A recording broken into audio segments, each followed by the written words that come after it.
सुप्रभात मेरे प्यारे बच्चों आज हम अपठित गद्यांश के बारे में जानेंगे।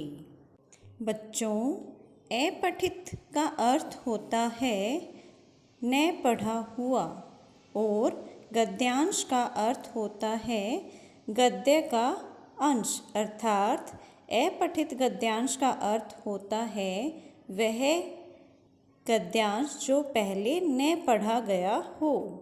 आओ बच्चों, अब हम एक अपठित गद्यांश पढ़ते हैं। किसी जंगल में एक लोमड़ी रहती थी। एक दिन वह खाने की तलाश में इधर उधर घूम रही थी। अचानक उसे एक अंगूर की बेल दिखाई दी। अंगूरों को देखकर लोमड़ी के मुंह में पानी आ गया।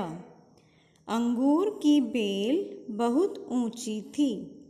अंगूर खाने के लिए वह बार बार उछली, पर वह अंगूरों तक नहीं पहुंच पाई। वह बहुत थक गई और अपनी गुफा में लौट गई। बच्चों, अब गद्यांश से संबंधित प्रश्न देखते हैं। पहला प्रश्न, लोमड़ी कहाँ रहती थी? कहाँ रहती थी बच्चों? लोमड़ी जंगल में रहती थी। शाबाश।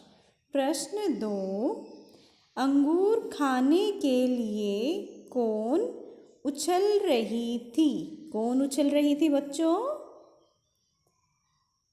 उत्तर, अंगूर खाने के लिए लोमड़ी उछल रही थी। आओ बच्चों, प्रश्न 3 देखते हैं। प्रश्न 3, अंगूर की बेल बहुत डैश थी। कैसी थी? ऊंची। प्रश्न 4, किसे देखकर लोमड़ी के मुंह में पानी आ गया?